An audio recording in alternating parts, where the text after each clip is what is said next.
Kicking tees have only existed for the past 30 years or so, and when they were introduced, they changed everything.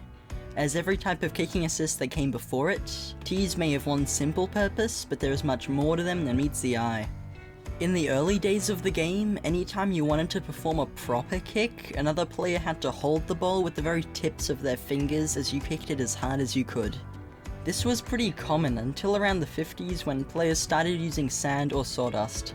This gained popularity as it helped with safety and accuracy and gave the kicker more stability. And how does this relate to kicking tees? Well, in the 90s, rubber and plastic tees began to spread in popularity, and this led to another big change and mixed opinions. Tees changed the game for kickers. In a sport where precision is vital to scoring conversions, tees serve as a fundamental tool to ensure accuracy and consistency in kicks. In many matches, the success of conversions in a close match can be the fine line between victory and defeat. Tees offer kickers a reliable platform to strike the ball from in the optimal position consistently. This consistency not only helps kickers develop muscle memory, but also helps maintain a high level of precision. Regardless of the situation or pressure, kickers can rely on a tee to position the ball in exactly the right spot, ensuring their kicks remain precise under pressure. Even though players can still technically place a ball on a mound of sand or sawdust, the widespread use of tees in the 90s led to a massive drop in the amount of players that still chose to use these. With the NRL providing a standardized tee of the best quality, teams can eliminate potential advantages or disadvantages arising from the use of different types of mounds. Standardization, to a certain extent, ensures that the game remains fair and reduces the likelihood of controversies related to the use of unregulated equipment, not only about mounds but other types of tees as well.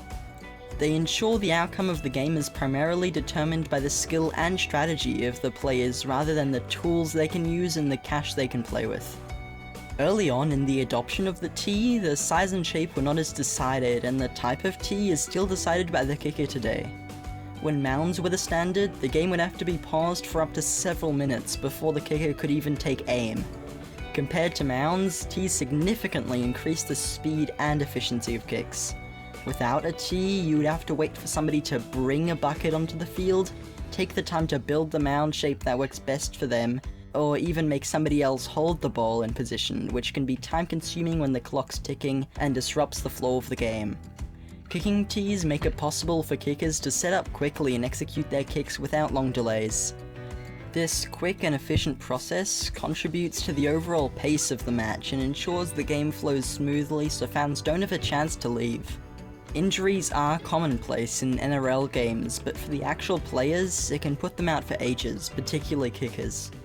Sports Medicine Australia states that leg injuries are the most common by a long shot. Kicking a stationary ball on a tee is easier to keep form up. By providing a stable platform for the ball, tees help reduce the strain on a kicker's body, especially the lower back and leg muscles.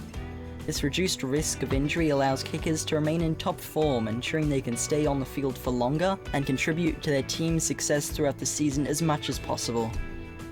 Quickly, if you've enjoyed the video, then it would mean a lot if you subscribed or liked the video, and comment on any ideas or contributions you have.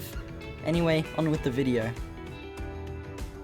Anyone who has played rugby knows how much weather conditions can impact play, and kicking tees allow kickers to adapt to these conditions more effectively. They provide a consistent platform for the ball, making it easier to adjust for factors like wind speed and direction.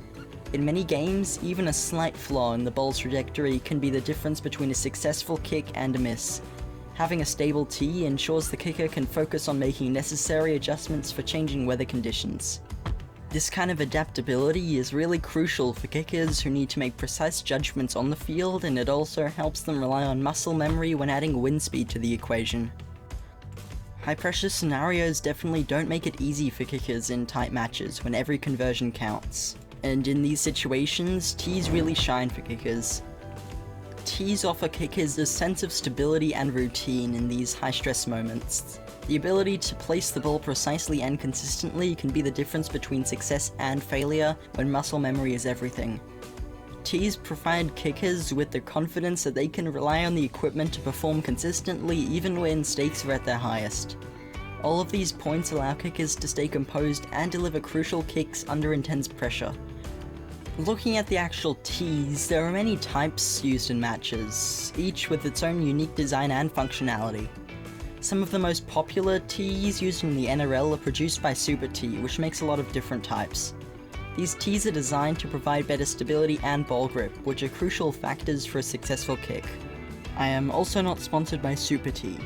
Yet. When selecting a kicking tee, players consider several factors, including the height, material, stability, and ball grip. The height of a tee is an important factor that determines the trajectory of the ball. The material of the tee can affect the ball's spin and the play's accuracy. Stability is also an important factor that ensures the tee remains in place during the kick. Usually you can see teeth at the bottom which lodge the tee into the ground when you hit it, and ball grip helps the player control the ball at contact, which is really important when you're swinging at very high speeds. Some players also have specific routines for kicking which help them improve their accuracy. Some players prefer to use a specific type of tee or follow a specific routine before taking a kick. These routines can help players to focus and improve their accuracy as well. From fingers to sand and sawdust, and finally to actual kicking tees, tees are far more important than just pieces of equipment in the NRL. They matter to how games are played and how the players play it. They offer kickers accuracy, consistency, and fairness, allowing them to focus on skill development, maintaining efficiency, and reducing their risk of injury. They also help them adapt to changing conditions, and they thrive in high-pressure scenarios. If you liked the video, then check this one out as well, and I hope to see you there.